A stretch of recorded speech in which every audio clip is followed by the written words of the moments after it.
సంవత్సరం జూన్ 30వ తారీఖున తాడు మీద నడిచే విద్యలో ప్రపంచ ప్రఖ్యాతి గాంచినటువంటి చార్లెస్ బ్లెన్నర్ అనే ఒక వ్యక్తి 40 పౌండ్ల పొడవుగల కర్రను పట్టుకొని ఆయన తాడు మీద బ్యాలెన్స్ చేసి ఆయన ఒంటరిగా న్యూయార్క్ నగరాల న్యూయార్క్ నగరాల మధ్యలో నయాగరా జలపాతాల మీద ఆయన తాడు మీద నడవటం ప్రారంభిస్తాడు. ఆ విడ్డూరం చూడటానికి లక్షలాది మంది ప్రజలు తండోపతండులుగా ఆయనను చూడటానికి ఆ ప్రజలు వచ్చారు. అతను ఆ ఒడ్డు నుండి ఈ ఒడ్డుకి సురక్షితంగా తాడు మీద నడుచుకుంటూ ఆయన క్షేమంగా ఒడ్డుకు దరిచేరాడు. 48 రోజుల తర్వాత మరలా ఆయన వచ్చి, ఎవరైనా నా యందు నమ్మిక ఉంచినట్లయితే మీరు వచ్చి నా వీపు మీద కూర్చోనండి, నేను ఈ నయాగరా జలపాతం మీద ఈ తాడు మీద నేను నడుచుకుంటూ నేను ఆ దరికి మిమ్మల్ని తీసుకెళ్తాను అన్నాడు. ఆ లక్షలాది మంది ప్రజలు ఆయన ఎందు విశ్వాసం ఉంచారు కానీ ఆయన నమ్మలేదు. వారిలో ఒక వ్యక్తి అన్నాడు, ఈ వృద్ధురాలు ఉంది కదా, ఈ వృద్ధురాలని పంపించండి అని అడిగితే ఆ వృద్ధురాలు అంది, నేను వెళ్ళను. ఒకవేళ అతను నడుస్తున్నప్పుడు కాలు జారి ఆ నయాగరా జలపాతంలో పడిపోతే నా బ్రతికేం కావాలి అని ఆ వృద్ధురాలు కూడా వెళ్ళలేదు. ఆ సమయంలో ఆ ప్రజల్లో ఒక వ్యక్తి, ఈ చార్లెస్ ఆ బ్లానర్ అనే వ్యక్తి యజమానుడు ఉన్నాడు. ఆ యజమానుడు ఆయన మేనేజర్ ఉన్నాడు. ఆయన మేనేజరు యారీ కుక్కర్ అనే మేనేజర్ ఉన్నాడు. ఆయన వచ్చి ఈయన బస్సు మీద ఎక్కాడు. ఈ చార్లెస్ బ్లెన్నర్ అనే మేనేజర్ ఉన్నాడు, హ్యారీ కుక్కర్ ఆయన వచ్చి ఆయన నమ్మి ఆయన భుజాల మీద కూర్చున్నాడు. అప్పుడు తాడు మీద నడుచుకుంటూ ఆ ఎత్తైన తాడు మీద ఎంతో అగాధమైనటువంటి నయాగరా జలపాతం మీద ఆ నడుకుంటూ వెళ్తున్నాడు. ఎంతటి గొప్పవాడైనా గుండెలు బిగబట్టుకొని ఆయన నడుచుకుంటూ వెళ్తూ ఉన్నాడు. అందరూ కూడా ఊపిరి బిగబట్టిని చూస్తూ ఉన్నారు. ఆయన క్షేమకరంగా ఈ ఒడ్డు నుండి ఆ ఒడ్డుకి తన మేనేజర్ని అయినటువంటి హ్యారీ కుక్కర్ని సురక్షితంగా తీసుకుని వెళ్ళాడు. అందరూ కూడా కరతాళ ధ్వనులతో మారుమోగుతూ అందరూ చప్పట్లతో హోరెత్తించారు. అయితే ఒక విషయం మనం నేర్చుకోవాలి. ఇది క్రైస్తవ సమాజానికి కూడా, ఈ క్రైస్తవులకు కూడా ఏం జరిగిందంటే, ఒక దేవుడి విషయంలో కూడా అందరూ ఆయన ఎందు విశ్వాసం ఉంచారు. ఈ ఒడ్డు నుంచి ఆ ఒడ్డుకి నడుస్తారని విశ్వాసం ఉంచారు. కానీ ఆయనకి సమర్పించుకొని ఆయన నమ్మింది ఒకే ఒక వ్యక్తి, ఆయన తన మేనేజర్ హ్యారీ కుక్కర్ గారు. ఈరోజున క్రైస్తవ సమాజంలో దేవుణ్ణి నమ్మకం వేరు, విశ్వాసం వేరు. దేవునికి ఆయన సమర్పించుకుంటే ఒకే వ్యక్తి. అలాగే చాలామంది యేసు ప్రభువునందు విశ్వాసం ఉంచుతారు కానీ ఆ దేవుని నమ్మరు. ఆయనకు ప్రార్థన చేస్తారు కానీ ఆయన చేస్తాడని నమ్మరు.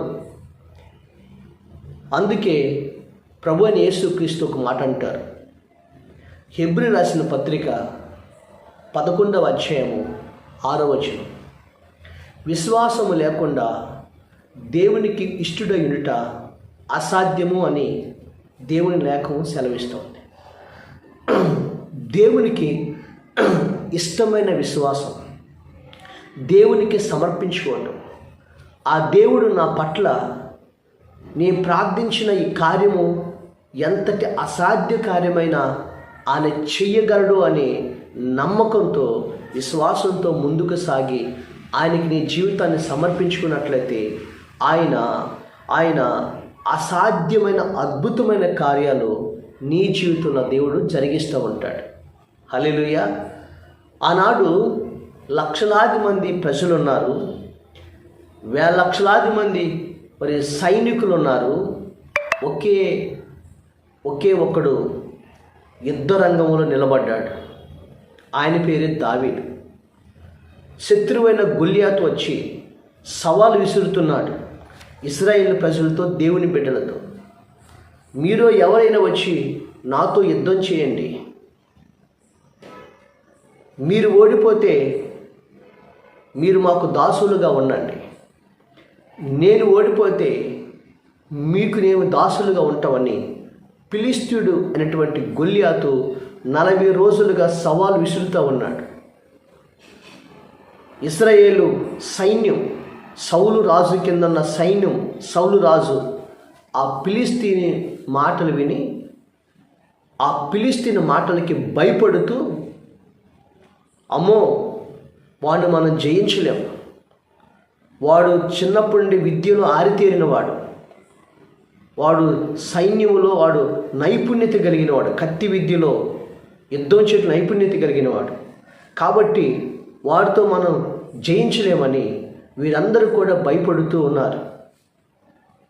ఆ రాజ్యానికి రాజైనటువంటి సౌలు ప్రకటన చేశారు, ఈ రాజ్యంలో ఎవరైనా వచ్చి ఈ ఫిలిష్తీయుడైన గొల్యాతుని చంపిన వారికి నా అనేకమైన బహుమానం ఇస్తాను.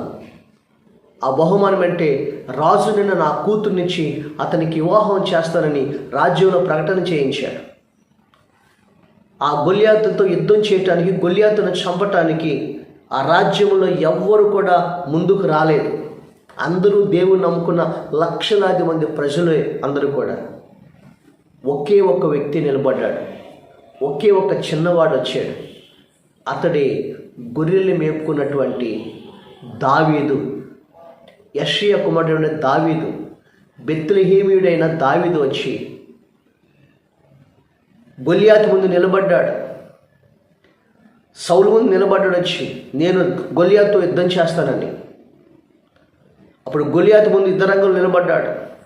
అటుపక్క ఫిలిష్తీయులు, ఇటుపక్క ఇజ్రాయేలు, అందరూ కూడా ఊపిరి బిగబట్టి నిలబడుతున్నాడు. ఈడు గొర్రెలు కాసుకునేవాడు, ఈడు చిన్నవాడు, ఈడు గొర్రెలు మేపటం తప్ప వీడికి ఏ విద్య లేదు. అలాంటిది వాడు యుద్ధములో ఆరితేరినవాడు, కత్తి విద్యలో నైపుణ్యతను కలిగివాడు. వాడంటే చుట్టుపక్కల దేశాలకి ఈ ఫిలిష్తీయుడైన గొల్యాతు అంటే మహాపరాక్రమశాలి, బలాఢ్యుడైన వాడు. వాడంటే చుట్టుపక్కల దేశాలు కూడా భయపడతాయి. అలాంటి వాటితో యుద్ధానికి నిలబడ్డాడు. వీడు ఏం యుద్ధం గెలుస్తాడని అందరూ కూడా ఊపిరి బిగబడి చూస్తున్నారు, తన ప్రజలైనటువంటి ఇజ్రాయెల్ ప్రజలు. అటుపక్క శత్రువులో ఉన్నటువంటి ఫిలిష్తీయులందరూ కూడా వాడు ఈరోజు మన గొల్యాతుకి బలైపోయాడు, వాళ్ళందరూ మన దేశానికి దాసోహులైపోతారు, వాడిని చంపుతాడని అందరూ అపహాస్యం చేస్తూ ఉన్నారు. అలాంటి మధ్యలో దావీదు నిలబడ్డాడు.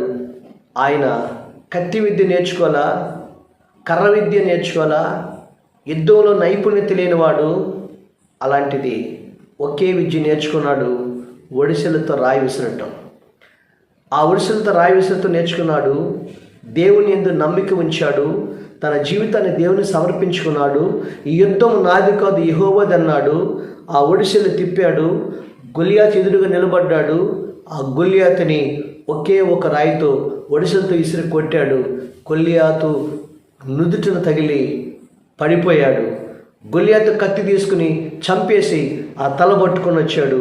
ఇశ్రాయేల్లో దేవుడు ఉన్నాడని ప్రజలందరికీ కూడా తెలియపరిచాడు.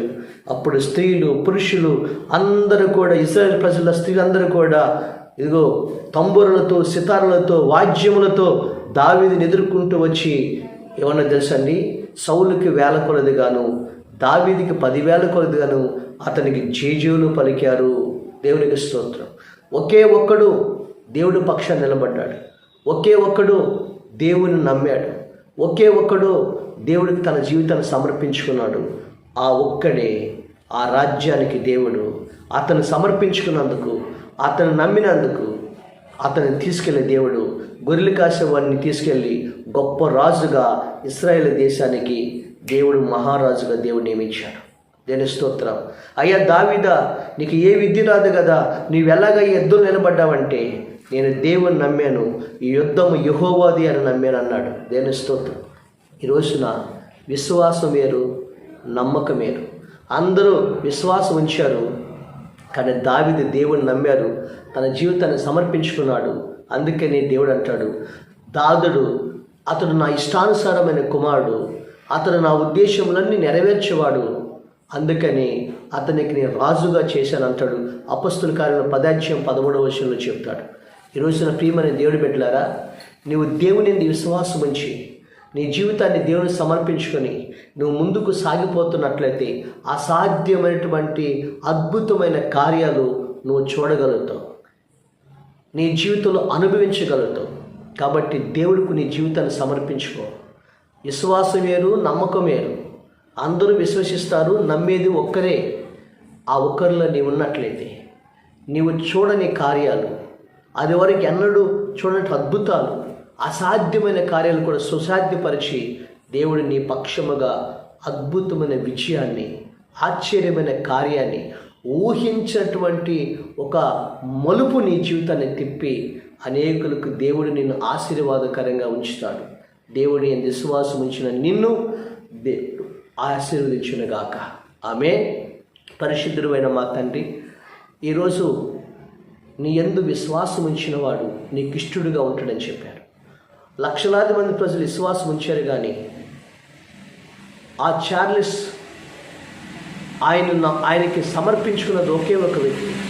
ఈరోజు లక్షలాది మంది యేసయ్యను విశ్వాసం ఉంచుతున్నారు, కానీ యేసయ్యను నమ్మింది, యేసయ్యకి సమర్పించుకున్నది ఒకే వ్యక్తి.